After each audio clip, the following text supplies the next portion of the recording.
Polonyo, mga provincial. Sa Polonyo.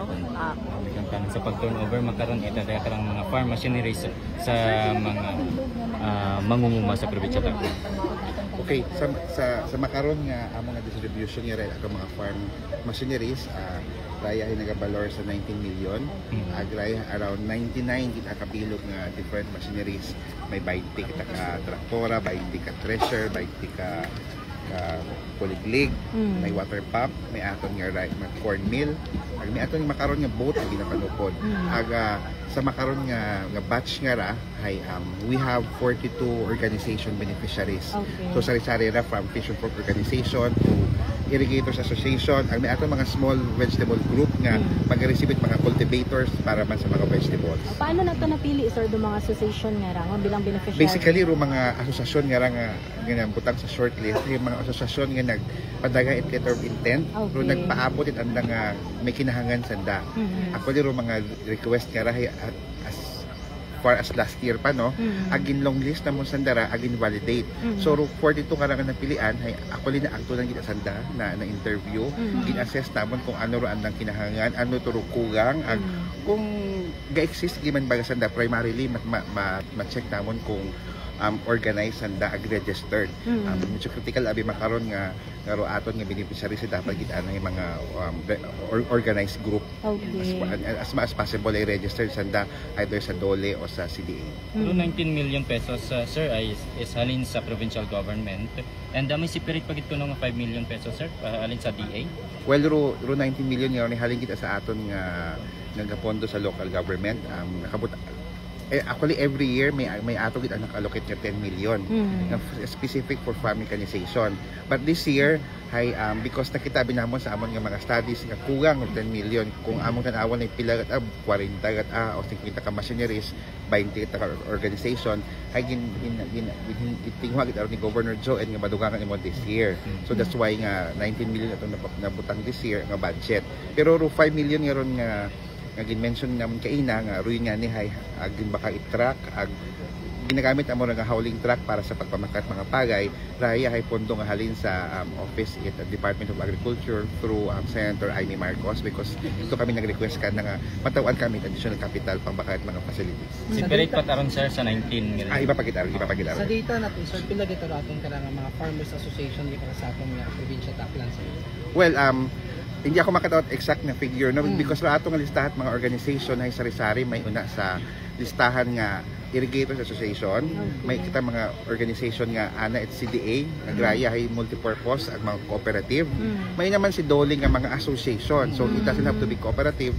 Abot ara kung amon tan-awon di ta magnaba sa 500. Pero usually sa farm mechanization program, pero among tutok kita kung high rise. Kung makita niyo sa mga previous nga distribution, it is the Irrigators Association. May bias kami towards them because sanda bay organized, assisted by NIA. Una sana sa irrigated area nga tingin namon may impact gid kung matawas na assistance kasi gataas gid ang production kasi sa mga irrigated. So usually ron Irrigators Association. But kung manotice ninyo, ato mga beneficiaries this year ay nag-iba-iba na. May mga Fisher Folks Association, may mga vegetables group, because nakita man namon nga assistance ni national government, especially sa Department of Agriculture or RCEF, kagabanan ni rice. So medyo abuon man kanda ron na assistance, pero kuwang man gihapon kung kanda pa mangkuton, that's why habang ni go by why not explore namon sa ibang nga sector like the Fisher Folks, ro vegetable nga naga-ano man ro corn. Ako ro corn nga sector ay nagkapangay matbulig nga madugangan ro andang input sa corn seeds, corn facilities. That's why may corn sheller kita may corn mill. Sir, do mga kabanwahan niya, alin do mga banwa makaron niya nga nag-attend? Based sa amon nga listahan, tanan nga banwa except for Buruanga, New Washington, doon yung malanghingan. Pero again, base beron sa request. Pero for New Washington, huwag man sana na shortlist because kagabanan sa mga taga New Washington, medyo may andon nga assistance. Kasi sanda beron mga irrigated, ito man ka na nakatudok ng Department of Agriculture. But again, ginamang ginbasihan hero letter of request kini abot sa akong opisina o sa opisina ni Governor Miraflores agraya rahay amon nga gin-evaluate sa tiksang bilog. So Sino ang after bang- na to nit pagpanupod it mga dayang nga mga farm machineries na monitoring kita assessment kung ginagamit gid man dag nakabulig gid man. Yes, actually amon nga nga team nga naging organize nga sa pag-distribute iba nyo takara nga year round it ara nga galibot sa nag-check. Okay. Agro lang gina monitor nga machineries is bukod nya machineries ni gintaon ni province o gintaon ni DAR o gintaon ni DSWD kundi pati ro gintaon ni DA kasi gusto hindi man naman gusto nga mag overflow o mag aburo mga machine sa sangka lugar ang hindi na magamit. Atong ginaon karo utilization. Ag syempre hambangay namon kainang agahon nag-briefing kita kami sa mga beneficiaries ginpasaysay namon ro andang responsibilidad nga dapat ma-maintain ag maito gid anang nga agreement na kung ma-found out nga hindi anda magamit o ma-maintain ay bawiin nato. Ag itaw nato sa mga organization nga deserve ang nagapangayo ag may kinahanglan. Sir, dugo nagausar sa dahil kang mga makina. Of course, do mga ano ang do mga sa organization sa member kita. Gidro magagamit ka sir. Well, makaw na bihay ro among gid ang ro project brief kita karahay itaog gid sa sa organization. Primarily sa reason nga kung sa organization aburo magagamit. Gina-assume gid aron nga from the organization ano na mga miyembro ro magagamit kaysa sa individual nga base imawgang. So dapat mataas gid atong utilization. Ang bago kayo na sir, manubo rong farm production sa probinsya ita Aklan, isa rong Aklan sa mga probinsya sa Pilipinas manubo rong farm production. Anong mga rasones kaya sir? Well, ro nagwa kita ito nga reason, especially 2024, raya kita ro time nga nag-El Nino kita. Kita ro sa bilog sa mga mostly affected, reason nga nag-declare kita state of calamity. May times mga kung naghinangin, nagbaha, nga natumbag kita ro atong mga kapagayan, nga pagbuo kita data at masagana nga program hay kita ro pinakamadaba sa bilog nga sa Region 6. Well, ringan nino environment to pangaywa siguro hay ro presyo it aton nga mga inputs especially man ro source it aton nga mga hybrid seeds ginakugang ro ginatao abi ni RCEP are inbred seeds bastante matakon ta imaw but syempre iba gid akong hybrid ro ginagamit and basically ro supply it aton nga mga inputs as fertilizer ay hindi siguro enough para sa tanan nga mga farmers kung andang sa ligan ni national government kugang pagimata. Sir, sa concern sa 3-in-1 harvester nato sa rice harvester nato sa may mga grupo abi kita sir or mga farmers nga naghahambang nga bukod masyado ba may mga amulit ba kung syempre may una abi nasa sa pagsaking sir ay gaano ra pa sa effective ba atong kanang 3-in-1 harvester sir or rice harvester. Kami sa province wa pa gid kami naka-distribute it dagko nga machines like the harvester. Primarily because yung tipid na mo ng pondo nga mas prefer na mo small yang para abo amo matawan. Pero may main reason pag itakaron is may among information nga bukod imot applicable sa ibang areas sa Aklan because sa atong mga gugtahay mga small. Applicable imo kung dagko para mas anang paglibot bagay ma-maximize na at biyar atong pilapil mga maisot. So kung do yun medyo may mga losses. Kung inyo nakita kay nga gingamit ni Governor Joen hay ginbaka namon ron pero para sa gamit at probinsya, para ma-demo namon, para ipakita naman sa mga farmers. Nga actually, kung sakto paggamit, effective imaw. Pero amo nga ito, gindemo ni Gov. Joen, is a small version. Okay. Pero ginataw kami makaroon ni national government, kung nakita ninyo, medyo mas mabaho, mga 1.5 bigger. Ag medyo mabugat, ag syempre, kung mga maisot pala yung mga gugtahay, medyo inefficient. So, hopefully, sa saraya ka lang ang gindemo naman makaroon ay matanaw naman kung manami ang efficiency ag para ma-encourage naman. Basically, machinery sigid ahay, gapadasig kung ta imaw. Pero kung saya man yung paggamit, ay, well, pwede ka man.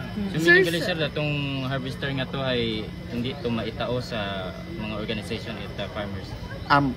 Bukon, iya mo sa province kasi rugaon hero province pero ginapahuwam mo naman sa mga farmers para magamit nanda. So, and I think ultimately pag makakita kami ng organization nga maga-benefit o kung may gapangayo, I think we will give it out. Pero for now ay wa na mo gintao, testingan niya naman kung paano gamiton. Sir, dubang ka kanyo nga anong banwa kanyo sa madto kaya? As far as I know, mga recipient, mga bangka nga rahay kat mga coastal municipalities such as Batan, New Washington, Calibon, Numancia. Diba pa sir nga machineries pero sir no mga possible sa turnover sa Actually anytime next week siguro. Ramon nga mga abi may proseso da kami nga ginatest namon. Kung man abi hay wa gagana. May kulang nga mga spare parts. Gaagi gid abi sa amon nga inspection committee. We want to make sure nga sakto ro ginabaton ato mga machine. Tanang nga leader sir mga association sir nga gabaton nito yung mga machinery sir yung briefing sa sir kung paano gamiton bago ka naging turnover na sir. Well kaina medyo general briefing na to kasi parang pero like specific sa mga bago nga mga machines like corn mill nga lang medyo bago itsura na I think halin yung maura sa Korea imaura or yeah. Pero yung may mga specific mapatawag pala kami specific nga training para kada. Pero para sa mga turtle, treasure, maging ubraw ta kanya nga briefing kung paano sila i-maintain o operate kung masaman. May mga Koreans kita sir nga bisita, ano ang participation kita sir? Okay, sanda to kaina ay nag-agto sa among opisina para mag-present in another project which is the Bayon Charcoal kung siin nga gusto nanda nga i-propose nga ro ato nga mga waste material sa ato nga galingan like ro aton nga rice hull hay ma-convert imaw into rice briquette masak na uling para magamit imo sa sa ganas o actually para mag-filter ka ng tubig sa mga fisher. Pero raan nga propose gid anay makabutak ng facility nga later on ro charcoal hay ginadagat sa Korea. Okay. So by the way, do mga nauna nga ito naging panukod yung mga farm machineries, okay mata, nakabulig din mata sa ato. Well, sa among findings no, sa among mga report hay nakabulig gid mabaho gid nga bagay nga may anda nga mga machineries. So pero yung nga nakita namon nga kugang naghambasan na nga that's why roset nga ron nga ginahambal hay kompleto gid aron from the turtle to the thresher, hand tractor andang water pump. Basically raya ro sang kaset nga dapat ro sang ka rice farmer may una. Pero kung kuha kami ro sang bilog marinta pasanda medyo nag-awat. So nag-decide kami this year nga kung makita namon nga kuwang para na tatlo out of the 4 or out of the 5 itaw tayo no at tatlo. So medyo wa mag-aboro beneficiaries this year. 40 man kita kami gihapon pero anang nabaton mas abo. Sir, aside sa dayang nga sir nga pag taoy mga machinery sa aton yung mga mangunguma aton yung mga fisher folks sir, may mga other upcoming kita nga mga programs abi nga nakatayang sa aton kada mga magsasaka. Well, sa Office of the Provincial Agriculture, I think tanan nga major commodity or tawag yung banner program ay una kita may rice, may corn, may vegetable, may fish, may cooperative. So, tanan may mga specific na budget. Like sa vegetable, may atong nga budget nga around 1 million para rayro ginapapakanat mga seeds, agi na panupod man sa mga atong mga vegetable farmers, sa corn, una tanan doon. It may not be enough kasi nagka-complement pa lang kita man sa programa at national government. Kasi kung ano randa ito, hay gadugang mala kami. So, I think we have enough programs for our farmers for this year. Yes, congratulations sir. Mas may gusto pa ikaw paabot dugang sir sa atin Pero ako lang siguro nga ipaabot nga kasi in relation na sa forthcoming Aklan Day. Oo. Just like last year, ginhungod naman sa Office of the Provincial Agriculture nga ro Aklan Trade Fair will be held again in Boracay. Na-found out naman last year, kagindagan naman 17 municipalities igto, mas manamit turn out pagbakay mga produkto. On the second and third day nag-replenish dahil nagpadaya pa mga tagalibako kalibo dugang kasi naubos ng produkto. So ginprepara naman this year nga manami siguro ro trade fair kung abo kita produkto nga madaya. So we will have the trade fair from April 10 to April 13 sa Dimol dito sa Boracay. Oo, so gin-invite naman kamo ringanin ipaabot mo sa mga ato mga Boracay, mga residents, mga hotel nga puntahay ipatuloy sa mga produkto halin sa probinsya.